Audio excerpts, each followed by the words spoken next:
안녕하세요. 오늘은 잘못 알려진 상식 10가지에 대해서 알아보겠습니다. 당근은 시력 개선에 효과적이다. 당근은 비타민 어가 풍부하여 눈 건강에 좋은 채소입니다. 하지만 당근을 먹으면 시력이 개선된다는 말은 그대로 받아들이기에는 무리가 있습니다. 당근에 함유된 비타민 어는 시력을 유지하는 데 도움을 주는 역할을 합니다. 그러나 시력이 나빠진 경우에는 당근을 먹어서 바로 개선되지는 않습니다. 시력이 나쁜 경우에는 꼭 안과 전문의를 방문하시길 권장드립니다. 박쥐는 앞을 볼 수 없다. 박쥐는 일반적으로 시력이 매우 뛰어납니다. 일부 박쥐종은 자외선 영역까지 볼 수 있기 때문에 어둠 속에서도 먹이를 찾아낼 수 있습니다. 그러나 어둠 속에서 길을 찾기 위해서는 울음소리를 이용하는 것이 더욱 효과적입니다. 금붕어는 3초만 기억할 수 있다. 이전에는 금붕어의 기억력이 매우 짧다는 것이 일반적인 상식이었습니다. 그러나 최근의 연구에 따르면 금붕어는 수개월 동안 기억할 수 있고 새로운 환경에 적응하는 데에도 능숙합니다. 금붕어는 기억력이 뛰어난 동물 중 하나입니다. 설탕은 아이들을 과민하게 만든다. 설탕을 먹으면 아이들이 과민해진다는 말은 잘못된 상식입니다. 설탕을 섭취하면 혈당이 증가하고 이로 인해 일시적으로 에너지가 상승할 수 있습니다. 그러나 설탕은 아이들을 과민하게 만드는 주된 요인은 아닙니다.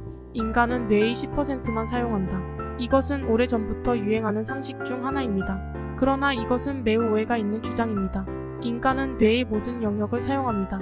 다만 뇌의 특정 부분이 활성화되는 것이 더 빈번하게 일어나는 것일 뿐입니다. 만리장성은 우주에서도 볼 수 있다. 만리장성은 중국의 대표적인 건축물 중 하나로 엄청난 길이를 자랑합니다. 그러나 우주에서는 만리장성을 맨눈으로 볼 수 없습니다. 이것은 만리장성의 크기가 상대적으로 작기 때문입니다. 우주에서는 지구의 큰 지리적 특징, 예를 들어 대서양, 히말라야 등을 볼 수 있지만 만리장성을 볼 수는 없습니다. 바이킹은 뿔 모양의 투구를 썼다. 바이킹이 뿔 모양의 투구를 썼다는 것은 굉장히 유명한 상식 중 하나입니다. 그러나 바이킹이 실제로 뿔 모양의 투구를 썼다는 것은 아닙니다. 바이킹의 투구는 일반적으로 금속으로 만들어졌으며 전통적인 디자인은 뿔이 없는 것입니다. 마이크로파로 음식을 데워도 안전하다. 일부 사람들은 마이크로파로 음식을 데우는 것이 건강에 나쁘다고 생각합니다. 그러나 실제로는 마이크로파로 음식을 데우는 것은 안전합니다. 마이크로파는 전자파를 이용하여 음식을 데우는데 이는 음식의 내부를 가열하고 바깥쪽은 차가워지게 하는 방식입니다. 그러나 마이크로파로 데워진 음식을 먹기 전에는 꼭 적절한 온도에서 확인해 보는 것이 좋습니다. 사막에서는 밤이 더욱 추워진다. 사막은 낮과 밤의 기온차가 매우 크기 때문에 밤이 더욱 추워진다는 말은 일반적인 상식 중 하나입니다. 그러나 이것은 부분적으로만 맞습니다.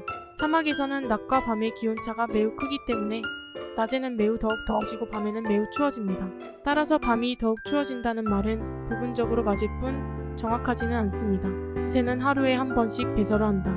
새가 하루에 배설을 하는 횟수는 새의 종류에 따라 다릅니다. 일부 새는 하루에 한 번 이상 배설을 하며 또 다른 일부 새는 하루에 한 번도 배설을 하지 않을 수도 있습니다. 따라서 새의 배설 횟수는 상황에 따라 다르기 때문에 이는 일반화된 상식이 아닙니다. 위의 10가지 상식은 오래전부터 유행하는 것들이기 때문에 그대로 받아들이기 쉬운 것들입니다. 하지만 이들은 정확하지 않거나 그때 그 상황에 따라 다를 수 있는 것들이기 때문에 항상 신중히 검토해보는 것이 좋습니다. 이상으로 오늘은 잘못 알려진 상식 10가지에 대해 알아보았습니다. 감사합니다.